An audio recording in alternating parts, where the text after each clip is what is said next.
Hey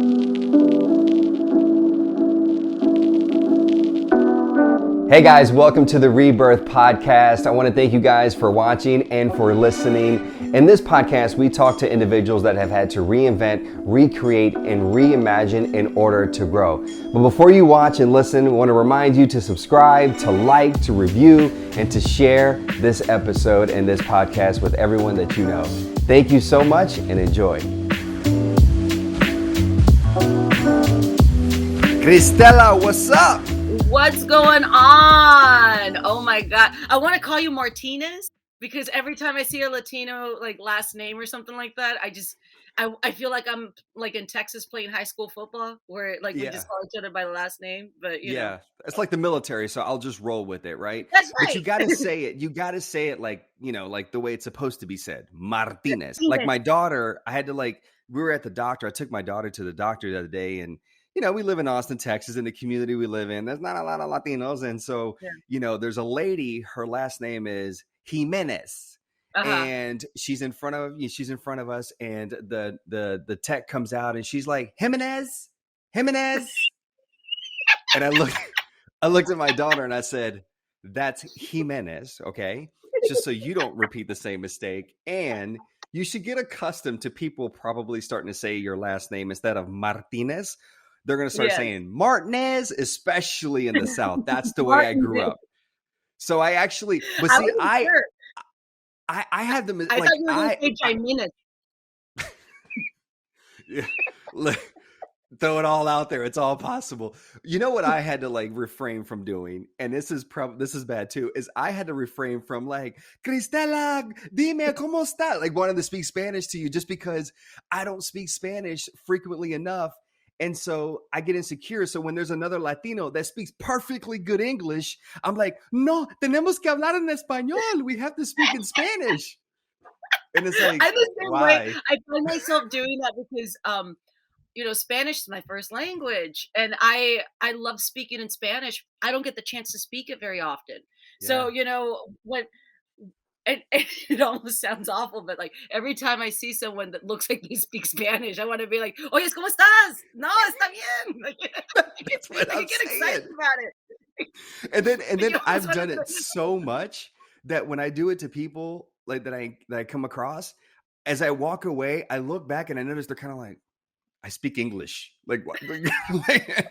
I speak English. Why do you do that to me? And half the time, they don't even speak Spanish. I had that happen to me one time. I was like, ¿Cómo estamos ahora? No, un día bien, estamos ocupado. And the person was like, I don't speak Spanish. And I was like, oh. I've had that happen, and I'm just like, you almost want to throw a disclaimer now where I've had that happen, and now when I see someone that I want to speak Spanish to, I'm like, hola, ¿cómo estás? I hope you speak Spanish. It's a judgment on myself. It doesn't say anything about your character. These are my issues. I go to therapy for this, and just, we're all individuals with our own personalities. We're all our own heroes. You're walking around with literally a disclaimer and agreement. You're like, you're like, don't sue me. I know I spoke to you in Spanish. Yeah. Can you please find this disclaimer that says that I wasn't judging you? There was no trope. It was all me. I'm so sorry. Please do not put this on TikTok and say, look at this brown Karen. Oh man, that's too good. It's too good. Sorry for the listener right now that is listening to the first 5 minutes of us ramble on about random stuff. But listen, the first thing I want to ask you, so I know when we were scheduling this, one of the things that we were both adamant about when we were picking a window is that we have in common is you were like, hey, I gotta do it after my Pilates. And then I was like, I do Pilates too. We should talk about being Latinos that do Pilates. This is exactly why our parents came to this country. So then their children can then grow up to be like, I got to do yoga today. I got to do Pilates today, right? That's where we are. I mean, look, I don't want to say that I'm carrying a whole culture on my back. it just feels like that when I'm doing Pilates. Some of those moves are really intense. They're very painful. Like, I started doing Pilates I started doing Pilates years ago because I wanted to explore different workout exercise things. I found out I was diabetic and I really wanted to focus on changing my life. I had to. But I also, it's that idea that when you want to exercise, when you want to get healthy, people think of the same thing. They think Yeah. of hardcore running and they think of it's the same stuff. And I thought, I know I used to run when I was younger, and it's that thing where my knees, I just can't do a lot of stuff with my knees anymore. 42 years old.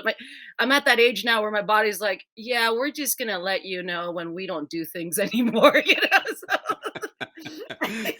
I started doing Pilates. I like hiking and stuff, but Pilates, I do it a couple times a week, and I just love it. It's one of those things that I love it so much that I leave it happy, and therefore, Mm. I like to do it all the time, and I don't like to reschedule it because I realize that if it makes me happy, that's the thing I need to keep doing. Yeah. Yeah, for sure. It's funny because as a guy, I fell into this stereotype of thinking of Pilates and yoga as like, that's not what dudes do, right? Like, I was just like, that's not a workout. And where I live, my wife went with her friend to this studio, and I mean, it was like intense. And so she comes home and she's like, "Oh, I think you would love it." And I'm like, "All right, cool. I'll go with you. I'll go with you." And just a little day date kind of thing, whatever. And dude, like 5 minutes into it, I'm like, "Ugh," I'm grunting, drenched in sweat. Like, I mean, it was kicking my ass. And I was like, oh man, this thing is amazing because like you, at 38, my body's like, hey, dude, you've put me through a lot. I think we should probably pause on all this like high impact stuff, and we should like, be smart about it. And Pilates is one of those things for me that is same thing. Like, and also too, like the instructor's cool. So like we go in there, we start talking, and that's part of my strategy sometimes. I think she's picked up on, and like I try to like start a conversation, like, oh, so did you see this thing? And she's like, yeah, yeah, yeah, Yeah. cool. But like one more set of like 15, JR. And I'm like, oh, and oh, I I did do. 10, I'm always I trying do to that find a way too. out of it. But I love I it. It's actually great. I love doing it. I have an instructor that I went to a studio, and then with the lockdown, everything shut down and I didn't do it. I'm that person that I didn't want to do it during the lockdown because I'm so particular that I want to make sure that my form is okay. So it's that thing where I don't wanna pick up bad habits. So I started hiking during the lockdown, and then when my instructor started seeing people privately, I started seeing her again. I don't wanna brag, but I've got private session money. And, it's like that thing where, like but when I work out with her, I always tell her that I'm so glad we're doing it by ourselves because if anyone saw us, it would look like a hate crime with me just yelling awful things to her. Like, you know what I mean? Like how dare you? Like, this is awful. Like, what are you doing? Like, Isn't that funny though? Speaking on this whole element of like you have private session money, like that's what yeah, we do. And I've caught myself sometimes, and it's something that I got to figure out why. But I have this thing, and maybe it's part of like my background, my upbringing, my childhood. My family's from Central America. Like my mother, I'm the first generation, and maybe I don't know, maybe it feels like, am I selling out a little bit? Like this fact that I sort of kind of live in a nice community, that I say that I have a private stash, right? There's something there. Have you dabbled in that space? absolutely. It's actually I struggle with it all the time where I like to buy nice things. I always say this. I'm very bougie at times, but I'm very frugal, right? So I Yeah, always say that I'm yeah. like frugy. I'm like frugy, right? So it's like this thing where like I pick and choose when I want to spend money. And I realized the longest time I realized that I was being very hard on myself because I'm first generation too, right? So Hmm. and also this job that I ended up doing, and by job, I really mean it's the dream I've always wanted to do, you know? Growing up in a neighborhood where it didn't seem like it was attainable, you Right. know? It's such a I still struggle in accepting that I'm doing it, you know, because I come from a family where jobs have to hurt, right? It has to be about, like, Yes. physical labor, it has to be so for me to, have the Mm. luxury of being able to live out this dream where I can write and perform is so like, I'm very grateful for it, but it also brings that struggle where I'm embarrassed at times at things that I Yeah. can buy, you know? And Yeah. then I started realizing years ago that, a lot of people do buy nice things, even though they don't like they might not be like working in this industry and stuff, you know, and they all like we all have the things that we want to buy, and if we can, we'll buy them.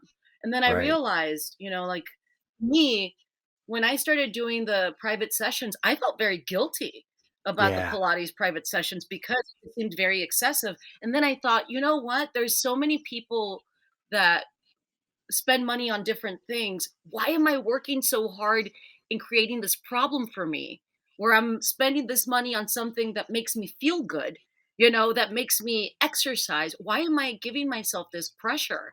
You know, Right. when, you know, look, some people they like to go and have a couple beers with their friends on the weekends and stuff. And, you know, and that's how they spend their money to spend the time. I don't do that, you know, so it's like choicey like picking the making the choices of how you spend the money. It really goes back to, are you happy doing it? You know, because Right. then there's times where I'm like, I love going to Target. I'll hit up the end of the aisles. I'll hit the clearance racks. Like, you know what I mean? Because it's that thing where you pick and choose. So to Yeah. me, that makes me happy, and I have no problem spending that money on what makes me happy, because I know Yeah. that my whole life it's about give and take. It's a balance. Do you I'm curious, and I feel like now I'm like tapping into you're my therapist right now. You're helping me work through my own stuff, right? That's what this is turning into. You don't even Yeah. realize it. I'm hiding it in the rebirth podcast, but it's literally my therapy session. But one of the things I don't know, and I want to get in a little bit into your, how you got into comedy, your childhood, where you grew up. You touched on it a little bit as far as not feeling like there's a lot of opportunity. But for me, my family's from, like I said, El Salvador. My dad's side is from Mexico, and I had an opportunity as a kid to go there, and it was this really fascinating experience where I was sort of comparing myself to my peers, like that I went to school with. I didn't have a lot, right? My mom was a single mom, and I rewore the same jeans, sometimes rewore the same shirt, in the week, and just try to like camouflage it in some way by changing something up so no one would notice.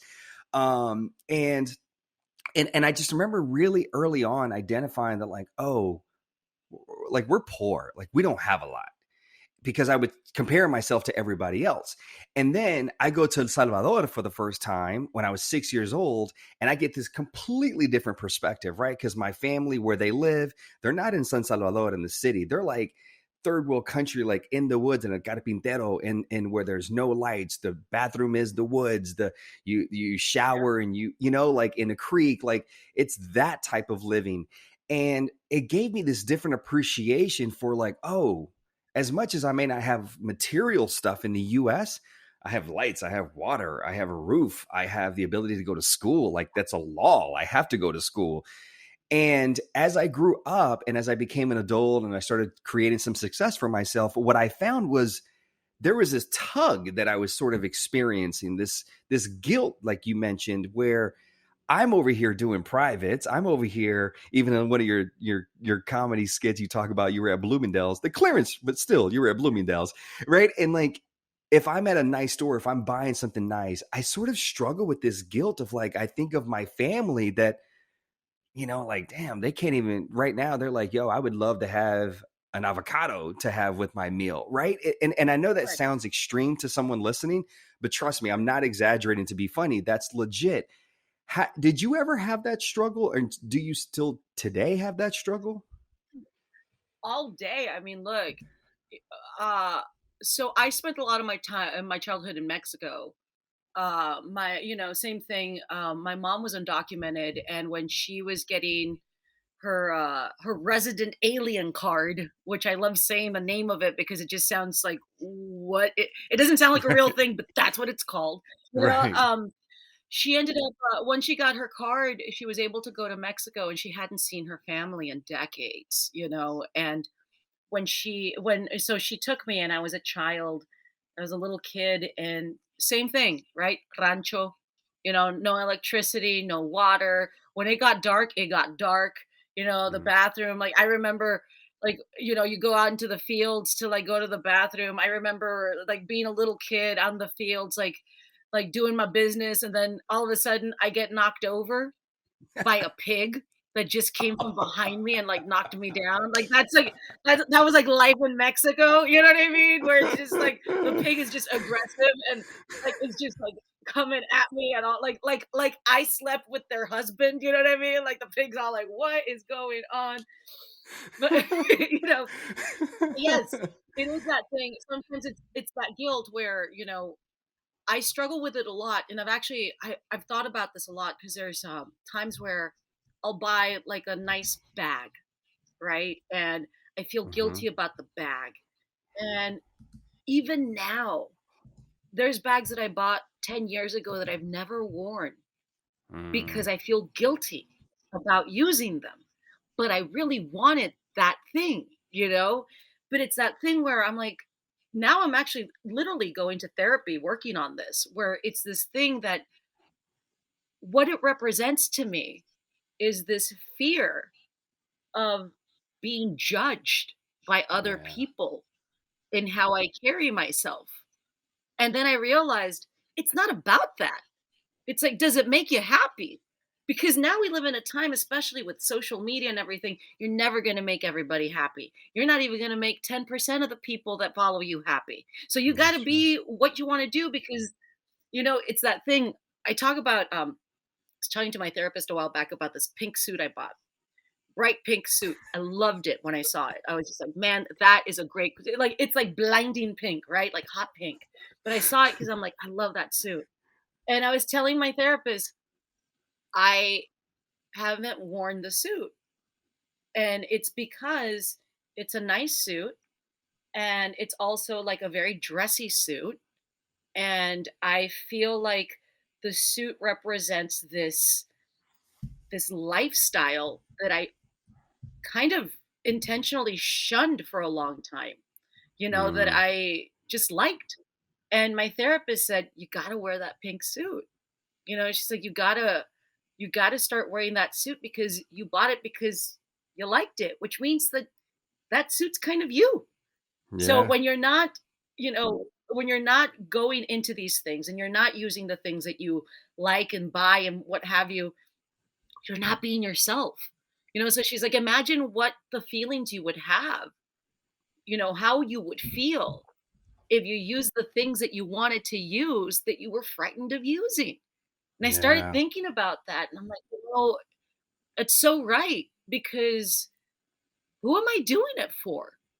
No, I'm not doing it for anybody but myself. Now, I'll tell you, like my family, people are surprised with my career, like the things I've done. And, I live in an apartment, right? And everybody's like, why don't you have a house? And I'm like, well, I travel a lot. Houses in LA are hella expensive. And I don't have enough time in the city where I can really enjoy the house. But Mhm. also, I'm the youngest of four. My family grew up very, very poor. And the moment that I started getting money, I started helping them with things so that they Mm. could move up, to a certain level. So let's talk about the fact that, like, to a certain point, you're not just I'm not taking care of myself only. I'm taking care of Yeah.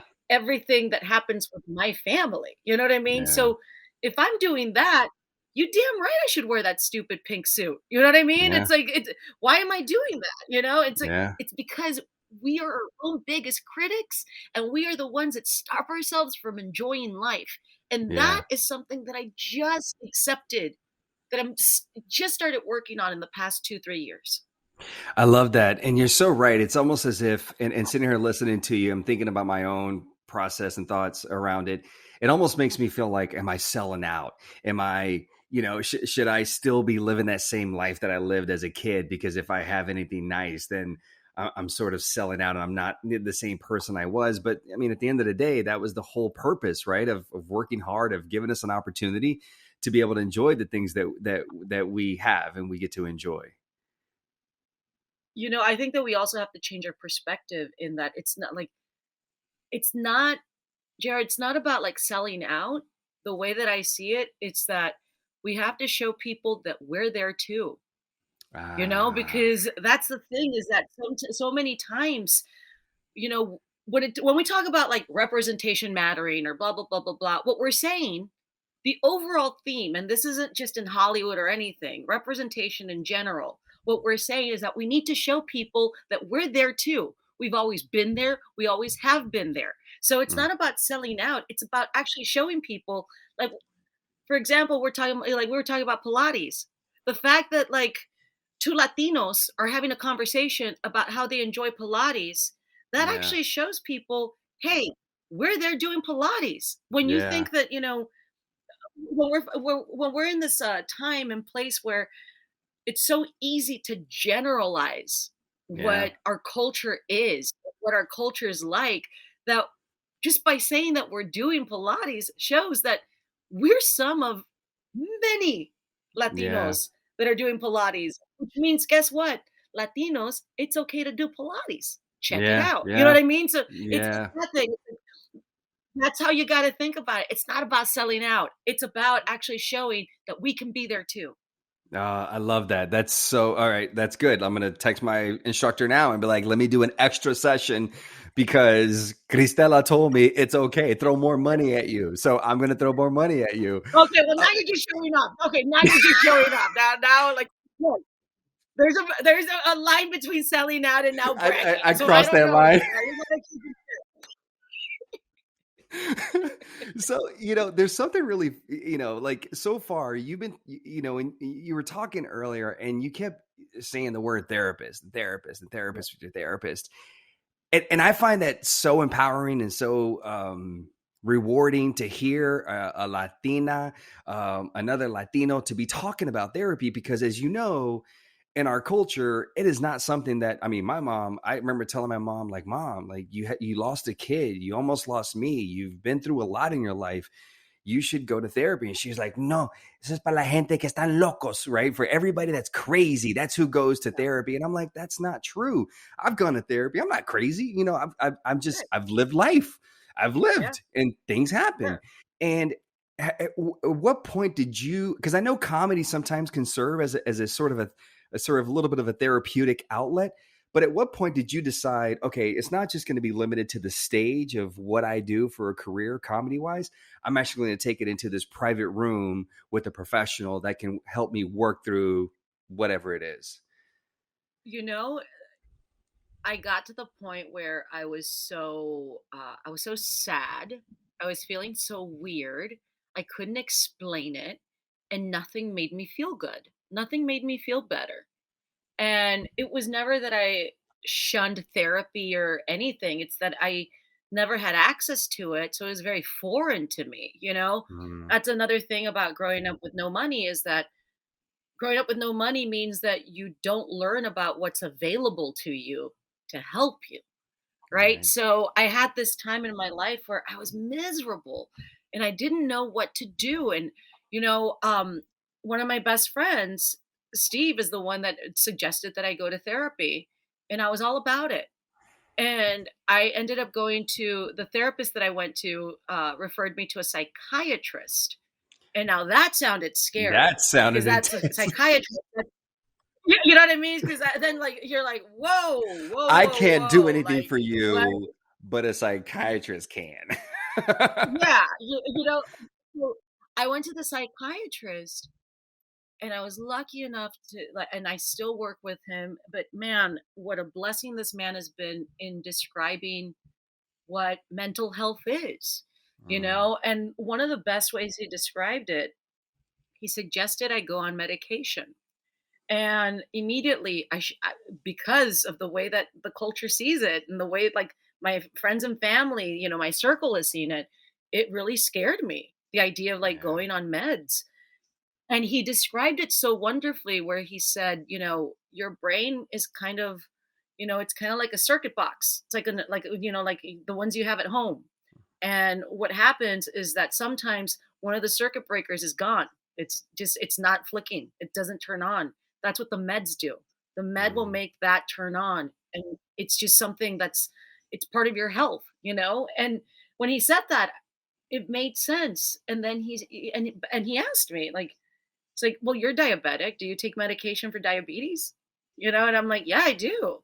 And he's like, "That's the problem with mental health is that people don't understand the medicine that you take, that's medicine for your yeah. brain, for the build, like for it to work better, for it to get you to the point where you can function.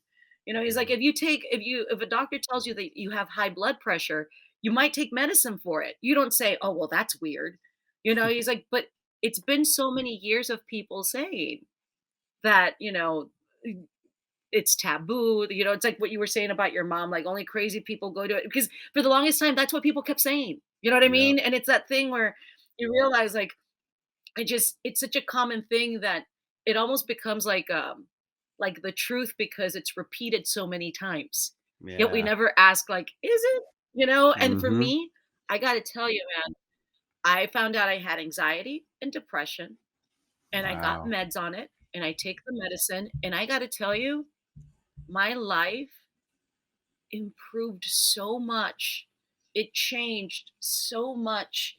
It gave me this new perspective. And it was this thing that I'm so vocal and so open about it because it's what I was saying about like the selling out, right? It's like it's not about selling out, it's showing that we're there.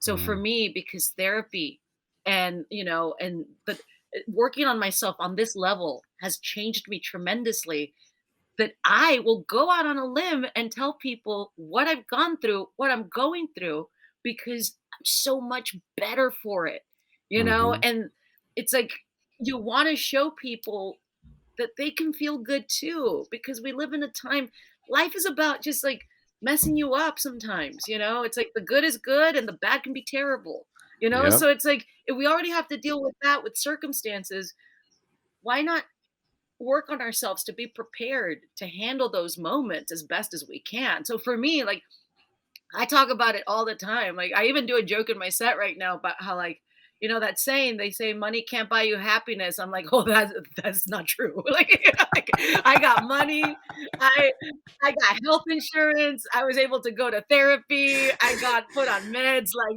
I money got made me happy and it's Pilates. called yeah, for real. It's like, woo. I want her life.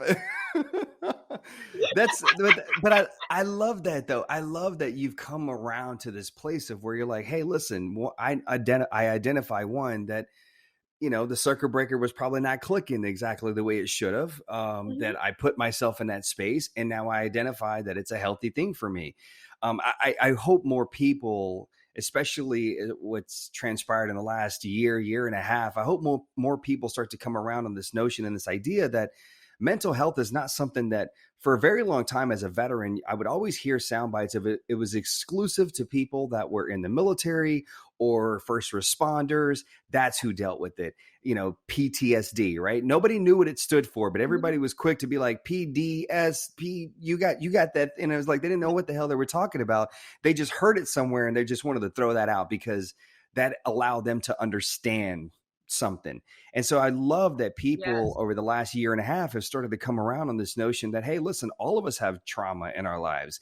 And it doesn't have to be this major life shifting thing like took place for me, which is why I call this podcast Rebirth, because I believe the day that I was injured, a part of me died, and that allowed room for this new person to be born and this new life and these new Yeah. opportunities. But all of us experience rebirths over the course of our lives. And I think it's great that you've gotten to this place of where you said, listen, this is it. It's cool. I'm cool with it.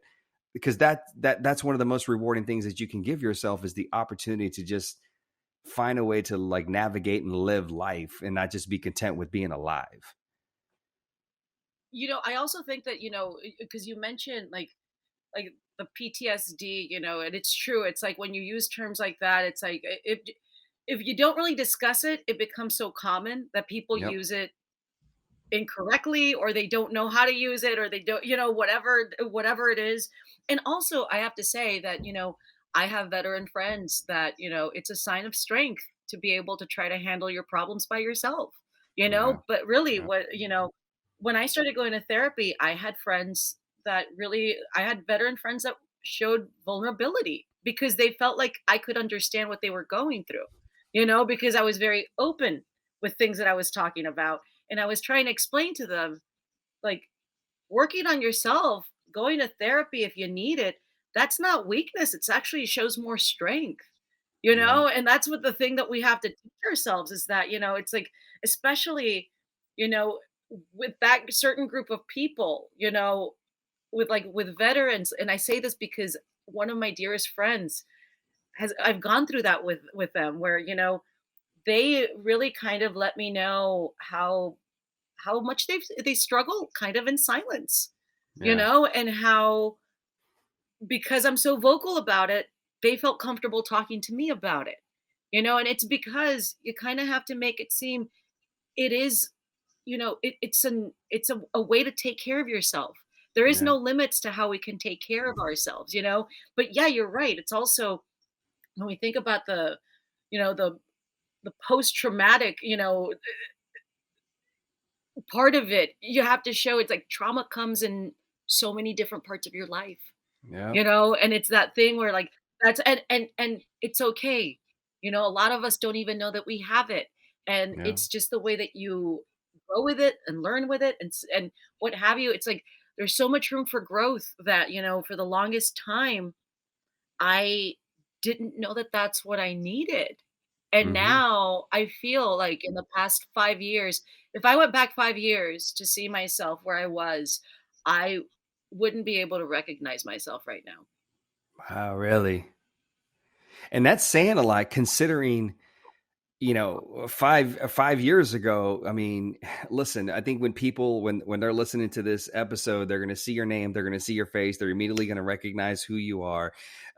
Being the first Latina to create, write, and star in a sitcom, to be the first Latina to take a lead in a Pixar movie. I mean, people are seeing you at the sort of the end result, right? And that's the problem, is that we don't necessarily have the time or the energy or the interest to pay attention to someone's journey, which is why I wanted to Mhm. create this platform to talk to people to understand the journey to get to where you are today. This is not your end result, I believe, for you, Cristela, or any other guest that I have on.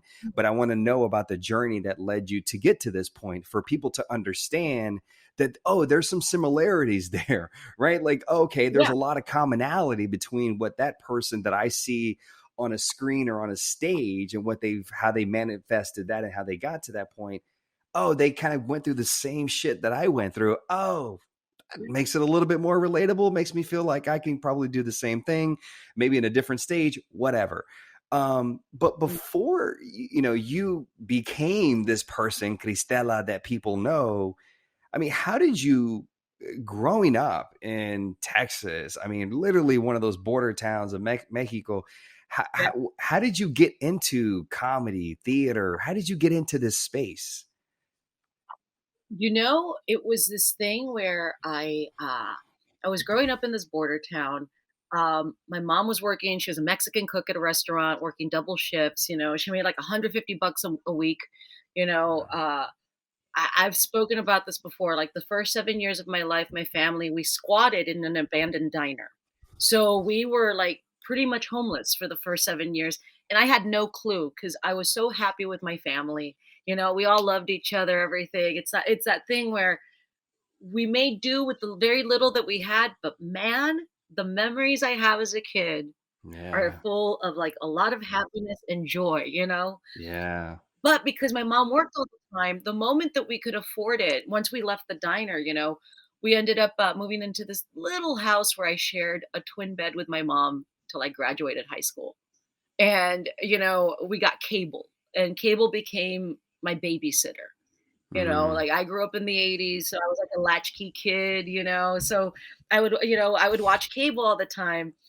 And what I noticed were that the things that attracted me the most, looking back now, was the performing arts, right? So, like, I wrote about it in my book, like, I love the movie White Nights, and Gregory Hines was one of the first people that, like, spoke to me on such a ridiculous different level where, as a kid, I didn't know what he was, I didn't know what he was doing, like, I just thought, what he's doing speaks to me in such a powerful way Hmm. that it made me realize I I love that. What is that?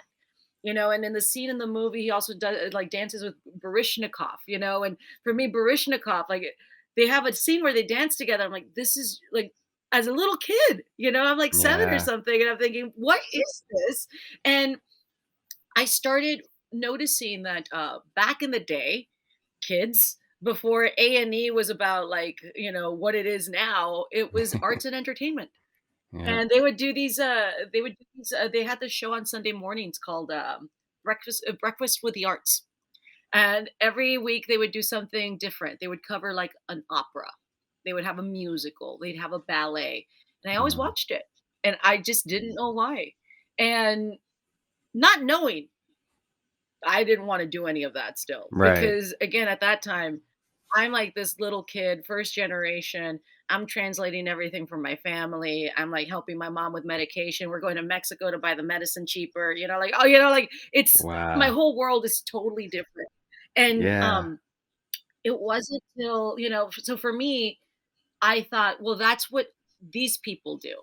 These people get to do that," so I get to Ah. see them do it. And I remember, when TV started, networks, we had like the big like three networks, Yep. we had ABC, CBS, like, NBC, and they would end at the end of the day. They'd play the Star Spangled Banner like every year, every day. It was weird because like the channel would play the Star Spangled Banner as if it was like, we have fulfilled our duty to program you like the day, you know what I mean? Like, it's so like, this is our service to the country. I know others went to war, but we gave you 227 Entertainment. today. You're welcome. Like, it's so weird, right? So, like, um, I had my schedule done to where every day was a different channel. And my Sunday nights were Murder She Wrote on CBS. And one day like eight, I was 8 or 9. Murder She Wrote wasn't on, and it was the Tony Awards, and I was like, what is these things that I'm seeing?" Because it's just bright Ah. colors and people singing and dancing, and, and that was one of the years that, West Side Story had a reboot, and Mm. they performed on the Tony Awards, and I saw some people that looked exactly like me, and that had, like, names and, like, mannerisms like me. And I was like, "What is this?" And I asked my brothers, like, "What is this?" And one of them said it was like Broadway theater. And I was like, "What is that?" And they were like, "This is basically shows that they do in New York." And I remember thinking, "What's New York?" Wow. Because I'm Wow. in San Juan, Texas, and I'm like, "What is New York?" Like, I'm sharing a twin bed with my mom. What is New York? What is Yeah. Broadway? And uh, cut to like me just watching anything I could like that on TV, not knowing what it was. I used to watch stand up all the time, but stand up was mostly white people that I saw. So I thought that's a job white people did. And Stand men, up. You right? know what I mean? Yeah, mostly men. Yeah, Yep. exactly. So like, so it was that thing where I remember when I saw Margaret Cho doing stand up and I'm like, who is this Right. woman that is not like a white guy doing stand up? And it was like, it blew me away. And, it's funny because, which goes to show you that for so many of us, when we see diversity, when we see any kind of representation, regardless of whether it's our culture or not, man, there are times when I cheered so many other people. Gregory Hines wasn't Latino. You know what I mean? Mm. But it's like that thing where you feel represented. Like I felt represented because I knew they weren't white, and that made me feel like close to them. Mm. So it was Yep. this weird thing where I'd watch it and then cut to like from 8, 9 years old to about 13 in 8th grade, I have to take this fine arts class. And I go into drama because I hear that that's the easiest class to do. And, I first day of class, yeah, yeah, like first day of class, the drama teacher is like, "All right, everybody, I want you to pretend to be an electrical appliance." And I was like, "This is the dumbest thing." I felt like, "What is this guy on?" And everybody immediately is like, like everything, making all of these noises, and I just stand there. And he comes over, and he's like, "Why aren't you doing it?" I'm like, "I am." And then he's like, "What are you?" I'm like, "A vacuum cleaner. I'm broken. I'm a broken vacuum cleaner. I don't work, so I need to go, like, into the shop." And the next day, I find out I get called into the office, and this guy, my teacher, the drama teacher, changed my schedule without me asking and moved me into this competitive theater class and said, "This class is to compete in theater. You have something that I need to help you with." And I was so mad because my mom was so strict, she wouldn't let me stay after school for any extracurricular activities. And Oh, part of this wow. like grade was that I had to go to competitions. So I had to convince my mom that I had to go to these tournaments. And my mom, we lived in this neighborhood, we grew up in the Oh, hood, like we were like, and my mom was just like, "Why are you gonna go hang out after school? Like, what are you doing? Like, do you have a boyfriend? Are you gonna go get knocked up?" Because a lot of the people that I grew up with, yep, that's kind of like the experience that we had. And I was like, "No, yep. I have to go compete, and I did. And I started winning. And I didn't even know what it was that I was doing. It was just something that I kind of fell into. And then I started asking my brother to drop me off at the public library in the summers. So while all my friends were like out on the beach and hanging out and going to the mall, my brother would drop me off at the public library and I'd sit and read all these scripts and watch all these videos and Wow. everything. And I fell in love with theater. And I realized that was the only thing I ever wanted to do. And even with theater, I had gone to college for theater, but then, like, I remember a voice teacher my freshman year, this was back in 1997, he was like, "As a Latina, you could do West Side Story and you can do Chorus Line," and Rent was just blowing up. So it was like that thing where I'm like, "Well, damn, this is really limiting," you know what I mean? So I did West Right. Side Story, I did Chorus Line, and then I was done. Like, I was just done auditioning because there weren't a lot of roles for me. So, at that point, my mom started getting sick, and I had to leave, like, my life of trying to chase this dream I had to go take care of my mom. And throughout the next couple years, she got sick and sicker, and then, and everybody, like my loved ones, like my family, they all thought, "Well, you gave that little dream a try, but now it's time to go back to real life." And I kept trying to tell them, like, "No, I'm back because mom's sick. The moment that she's better, I'm going back out there. I need to chase after this thing. Like, this is something that's been in me my entire life. I didn't even know." My mom ends up like passing away. I'm in Dallas, living with my sister, taking care of her kids, which is the premise of my sitcom. Which is actually like, so the whole premise of my sitcom was from my real life. So I started I was really depressed and I didn't know what to do and I missed my mom so much and I was drinking so much. I got a DUI. I was Wow. stuck in Texas for 2 years on probation and I started doing stand up to talk about what I was thinking and what I was feeling, and it started taking off. And then one day, literally, and taking off meaning that I really loved it. Right, and right. that I You wanted to enjoyed do it it. all the time. Yeah. Yes. And then I realized it just hit me one day when I realized, shit, if I write my own stuff, that might help me get to where I want to be.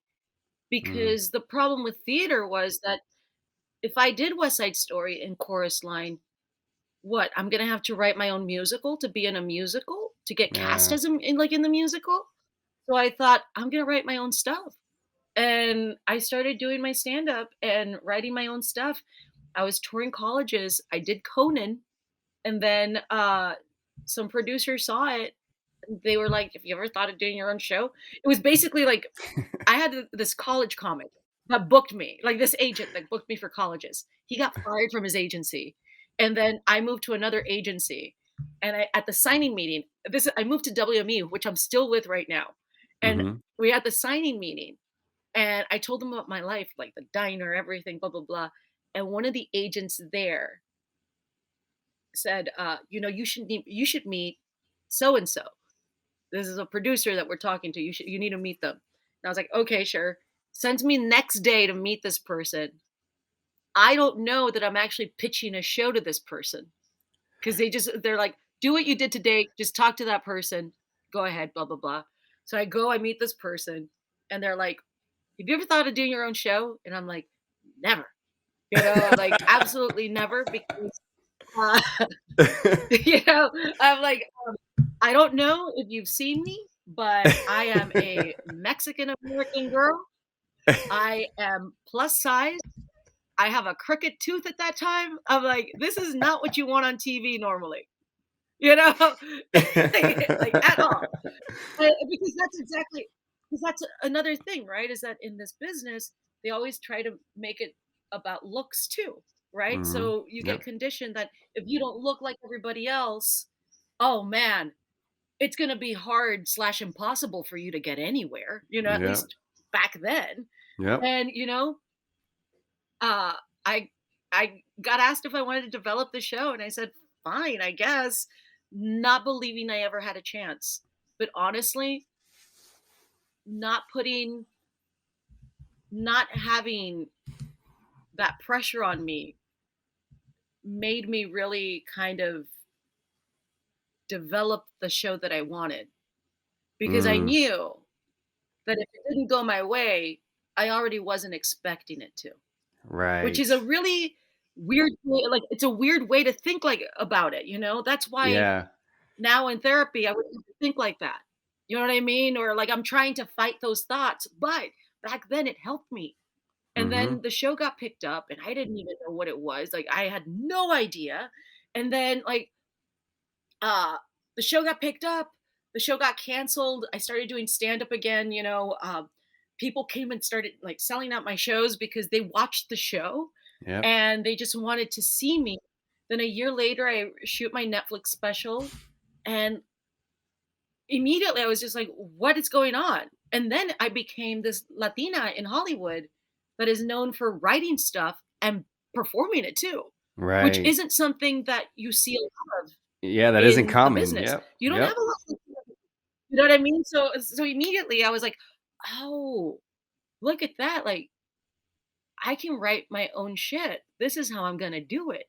Mhm. Like, and it sucks at times because you realize that you gotta write your own shit Mhm. to be able to have a chance at it. If I hadn't written my show, I would have never gotten an audition for my show. You kidding? Yeah. Please. You know what I mean? But it's like because it was my world, I got it. So Yeah. it became this thing where I got to this point. And then when I got to this point, I realized that I wanted to take the responsibility of being open with myself and my back and my past with everybody to Mm. see if it connected with certain people, to show them that when we talk about people in Hollywood, there's this perceived notion that everybody came from a lot of money and blah, blah, blah, and I didn't have that story. A lot of Yeah. us don't. Like, how many people don't you know that were coming up? that like we're all struggling. You know what I Yep. mean? And it's this idea where it's like we got to talk more about the struggle. I don't want to be the person that just takes pictures and shows you how great my life is now. I want to show you how great it was back then without having all the bells and whistles. But I Mm, also want to show you how hard it was because yep. people need to know if it's hard, you still got a chance to do it. You just really Yep. want to do it. Like you really want to have to do it. Like you really want to love to do it. You know Yep. what I mean? And for me, I was fortunate enough that I fell in love with this thing so young and that the love that I had for it beat out all the circumstances of life that would otherwise have made me want it to give up. I love that. I'm gonna a little plug right now for everybody listening. You mentioned talking about this openly. I know also you wrote a memoir. It's called Music to My Years. So not ears, but Yeah. years. And it was published in 2019. So we'll make sure that people find this in the show notes as well. But obviously you have the Netflix special, which is called Lower Classy, which is hilarious. So I encourage people to go find the book, go watch the Netflix special. But you actually have something else coming up as well. You're going to be hosting something Yes. talking about going back to when it all started for you and what you used to watch. You have an exciting opportunity that is kicking off in October. What is it? Yes. I'm hosting a reboot of Legends of the Hidden Temple on the CW, which Legends of the Hidden Temple was an awesome show that was like it's like a cult classic for kids that grew up watching Nickelodeon in the heyday of like prime Nickelodeon years where you know, you would have the Degrassi when Drake was still an actor. You know what I mean? Like you would have like you had Double Dare, you had Legends of the Hidden Temple. You had like, hey dude, salute your shorts. It was like that thing where like if you watched Nickelodeon during that time, you watch this show. It's an obstacle course show with like physical challenges, but it's also got like a quiz in it. So it's this thing where what I love about it is that it's a competition show that to me isn't much of a competition against the other teams. The Right. way that I see it is that this is the chance for adults that wanted to be on the show to live out one of their childhood dreams. Hmm. We shot the first season. The contestants were awesome. And one thing I realized is that all the contestants, including myself as the host, we couldn't believe we were there doing this. There were moments where we're like, what is like this is I ridiculous. used Like what to is I going used to on? Like can you watch believe that show. I used to watch that show as a kid. So like I remember them like going through the obstacle courses. I'm like, why would you go there? Why would like I mean, I used to watch that show all the time. So when I learned that you were going to be hosting this and the fact that it was coming back, I was like, oh, I wonder watching it now as an adult like like I'm like, oh, that because you know how like you watch things as a kid and then when as an adult you rewatch it and you're like, oh, that's oh what Oh yeah. oh Oh totally. You see oh certain TV shows or movies and you're like, "Oh, that did not age well at all." Like yeah. Oh, that's awesome. Well, yeah, it's really cool, and honestly, people didn't know what to expect from it. So, the contestants thought that they were going to do, like, the kid version of yeah, the show that they grew up with, but everyone thought if you're bringing it back, Scott Stone, he's the executive producer. He's one of the people that developed it years ago. So he's doing this reboot, and we were talking about how well now that you're adults, you gotta like change the size to right. fit like the bigness of what it would be like when you were a kid. So as an Yep. adult, it has to be bigger. So like the first round is they would have to swim through a moat, and we still do that, but now it's this big ass moat where like not only do you have to swim across it, but you got to do challenges in it that you're like, oh damn, like this should be an Olympic sport. Like I, you know what I mean? So I would but love to just so be on it's the really set. cool. I would love to just be on the set, just Oh, to like to see the set and oh my god, I mean, yeah, I would just love to dude, be on the set.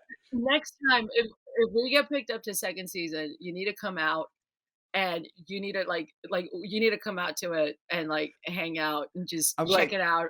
See if "Where's you the can be able boat?" to do. Dude, Where's for the real. moat? I will make I will I will I will have you do the moat. I'm I'm like, "You here know for what? the This moat. guy can do it. He does Pilates. He does Pilates. He got it all day." Private sessions. Private sessions. I'm qualified. This guy he can swim across the moat. He added an extra session to his Pilates, so he's, like, all about it. Yeah, no, so but what I love this show. It's just also it's just a fun show. yeah. So you also have a podcast as well, which I want to give you the opportunity to Yes. talk about. And it's is it called To Be Continued? Is that right? Is that It's called To Be Continued. I do this podcast. It's like I do it I'm not because, gonna lie. I'm sometimes not gonna I lie. can't do it. When I read that, I was like, to be continued. I was like, wait, is it? Am I waiting for like? I'm like, what to be continued? Like, I feel like I was like waiting for something else to come. They haven't named it yet, whatever. And then I was like, oh, I love this name, To Be Continued. So, talk to us about what To Be Continued is about. To Be Continued is actually a podcast that I do where I talk about my life and just really what's going on in my mind. I don't have any guests on it, and it's usually about like a less than an hour. But I break it into To Be Continued is really a throwback to the To Be Continued episodes of TV that I grew up watching, where you would see the To Be Mm. Continued at the end of season, like at the end of a season, you're like, wait, I gotta wait all summer to see the second part of this. Like that's just mean. Like you know what I mean? So I came up with the name of it because sometimes, when I can do it, I do it, and then there's times where, like, I can't do it for, like, a couple months, and then so that's Right. why it's, like, to be continued because you never know when it's coming back on. Ah. But I Oh, I actually love use the that. format of it I use it as a format of a TV show. So I used to do commercials in it that I would make up, but, like, now just straight podcast, and then at the end of it, I have that moment in, like, sitcom at the end where we talk about what lesson we learned from that day, you know? So, like, it's just everything that I do and then a summary of, like, "So, hey, guys, the lesson learned today is da da da da da," you know? And you can have little music playing in the background to show that it's a heartfelt moment, and then, like, I go out. But yeah, and I also do this thing where I do a segment in it where I talk about the thing I'm into this week. And it really allows me to kind of show the geekiness, the nerdiness of what I love to do sometimes. Mhm. Because again, I feel that in the Latino community, uh, people that are into like the nerd culture, the geek culture, we don't get seen enough. You Yeah. know, there's for some reason we have this, we don't get that representation either. Like I love Legos. I love Lego sets. Like I love Lego. Like I collect Legos, and I'll talk about the set that I'm working on. Like during the lockdown, I decided to learn how to roller skate, so I talked about roller skating. Like it's just whatever it is. Whatever it is, like I bought a ukulele because I wanna learn how to play the banjo, and I told myself, "If I can learn the ukulele, I'm gonna buy a banjo," like, that's I it's I can't so it's a wait. little everything. I can't wait for you to put all of this together. Rollerblading with a banjo in your pink suit, right? Like, I mean, when you put this together, oh my God, you're like, I want to be front row. I want to be Dude, there. And like, that's going to be epic. I want to it give sounds like you, I it want to sounds like give you, a David Lee Roth video. yeah. I want to give you an opportunity though, like on a little bit more on a serious note. I know obviously people know you for your comedy. I know you're touring right now, so we'll give people the opportunity to connect with you and find out where you're going to be, and purchase tickets, come see your show live. But I also know you're very involved in activism. You are on the board of Defined American. You're La Unión del Pueblo Entero. Like, I mean, you're doing so much Yeah. activism. Like, tell us about you getting involved in that work and why that's important to you. To me, I didn't know how to be of service, and that's how I see it. I want to be of service in a way where I know that I am fortunate enough to have access to things, to people that others can't. Mhm. And I think that in order to um, I think that it's important to amplify other people's work to make sure that they're getting the attention that they need. Mhm. I really got very involved in it in 2015, really, when I met Dolores Huerta, who I was doing a show in Bakersfield, and where she lives. And Dolores Huerta, if you're not familiar with her, she and Cesar Chavez were, the leads, in the farmers' rights movement many decades Mhm. ago. She's still fighting for the people today, Mhm. and she came to see my show at Bakersfield, and I recognized her. And it wasn't because they taught me about her in school; it's because I spent my free time learning about her and Cesar Chavez. And when I saw her at my show, I was so honored that Yeah. she was there Yeah. that I was doing a meet and greet and I stopped everybody. I'm like, I'll be right back. I think that's Dolores Huerta. And then I go and it's her, and she tells me that she loves my show. She loves the Cool. TV show. And we kind of become friends. And pretty soon I realized that she's kind of becoming like a mentor of mine, Mm. where she's simplifying a lot of thoughts that I had that I didn't know what to do with. And, one of the things she constantly tells people is that every moment is a chance, it can be an organizing moment, Mm. and it's this thing where you realize that for me, I love doing what I do professionally. But over the past couple of years, I've learned that the activism and the community work is where a lot of my heart truly lies. Mm. And I've learned that it's one of those things that I felt like, again, because people like me, it's so common. My story is so common in how I grew up below poverty, like line, everything, that I just feel like we need to we need to share those stories Yep. and make sure that people know that it's not about being embarrassed or trying to hide what you came from or who you were or who you are, because it really it that's how you create the change. You create the change by putting a face to everyone. Mm. It's very easy to criticize situations, demographics, because it's easy to judge a demographic because that's all it is, a Yep. demographic. Once you start putting names and faces and hearts to the demographics, then you realize that they're people, and Yeah. then you want to help people. Yeah. So to me, years ago, I just decided that I wanted, I chose intentionally to really immerse myself in this community where I give them the respect. I try to acknowledge everything that they do and make sure that what I do it's not about me. I don't do it because I want the press or anyone to write up that I'm such an activist doing all this stuff. Right. I'm doing it because I want the group that I'm speaking to get the attention so that their work gets amplified. So Mhm. for me, the way that I see activism, the way that I do it, and I've always said that I don't like to call myself an activist because I always feel like that's that's something that other people should call you, meaning that you Right. earned it. Right. So for me, I like to be of service.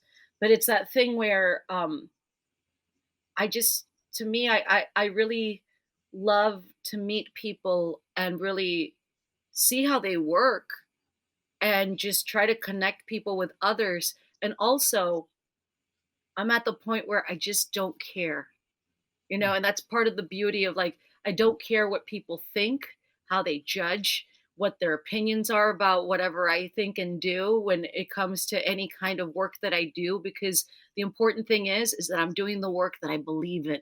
Yep. And if I do the work that I believe in, that's all that matters, right? Yep. So I'll get interviews where people ask me like, "Well, how does it feel when, you say something and your followers want to like unfollow you, blah blah blah." I'm like, "Good, let them go."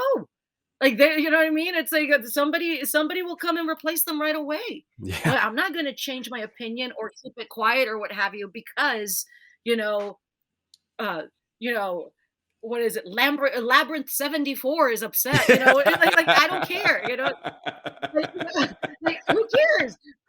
you know, why are you trying to impress those people? Like my mom used to say in Spanish, she used to have a say that I always tell people. Like she always, when people were like shitty to her, she would always say, "Psh, I've been hated by better people than you," and Ooh. that's how I carry that. So it's like that Oh. thing where like I always carry that. So that's how I approach it. It's like you think you matter? I've been hated by better people than you. Up Oh, you I go. love And that. that's how I it does it. love that. Yeah. I love that. I'm gonna start using that. I'm gonna start quoting mama like Yeah. that because that's money right Yeah. there. So how can Yeah. people connect with you on social? Where can people find you, find out about everything that you have Yes. upcoming?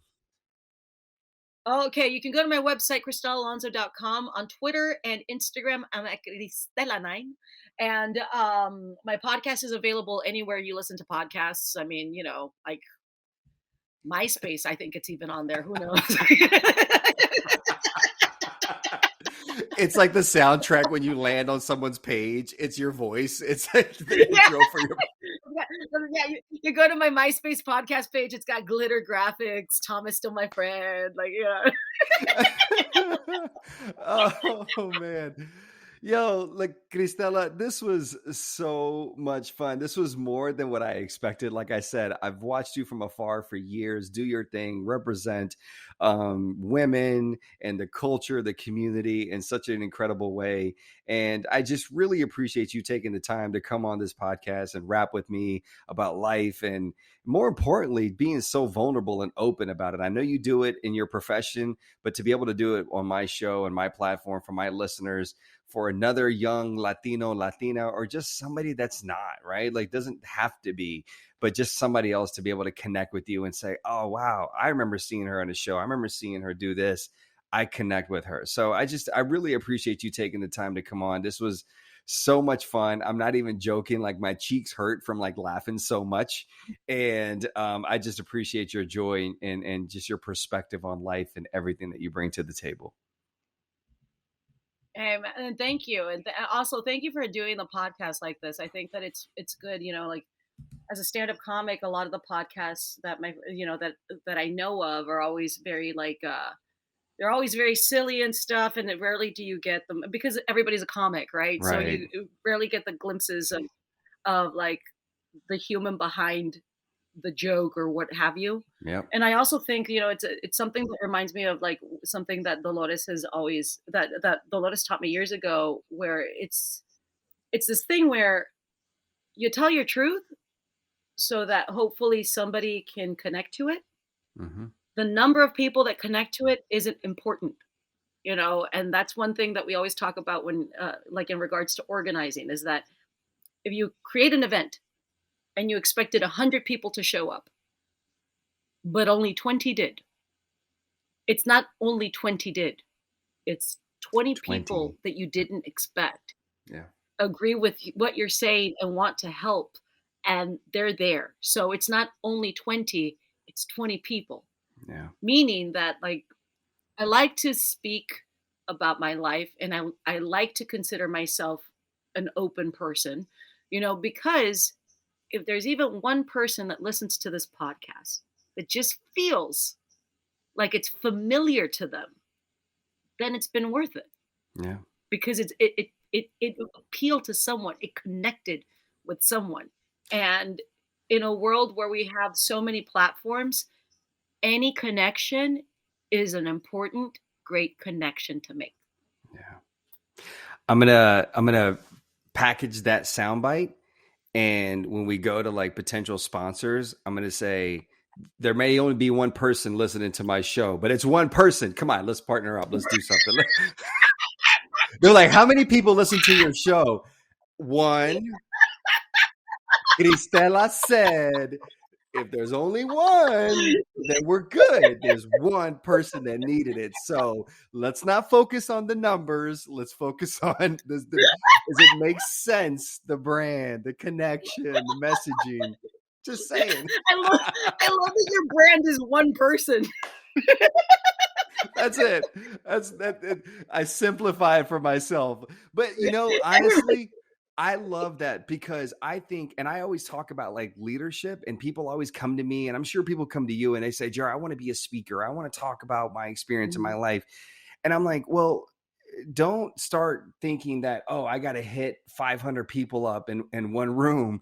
I was like, literally start with the person around you, 5 people around you. Like, people think, well, on social media, well, I want to be an activist or I want to talk about this, but I don't have the big following you have. And I'm like, but you have a following that I don't have. Probably the people that follow you don't follow me, and the people Yeah. that follow me might not follow you. So if we're all just leveraging our platforms, even if you're only reaching 5 people, 20 people, 100,000 people, whatever, as long as we're all doing the work, we're impacting people, and we're going to reach a person that needs to hear what we have to share. And so stop thinking about the size and the number of people that are actually coming to you, and focus on the one person. And I think if we simplify it, then our messages become more authentic, more organic, and we are having so much more of an impact. And so that's a beautiful way to end it.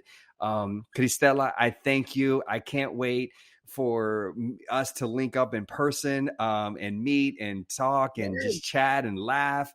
And at the same time, I'll be watching the show and I'll be watching you do your thing. But thank you so much again for the time today. Anytime, man. Anytime. What a burger. What a good time.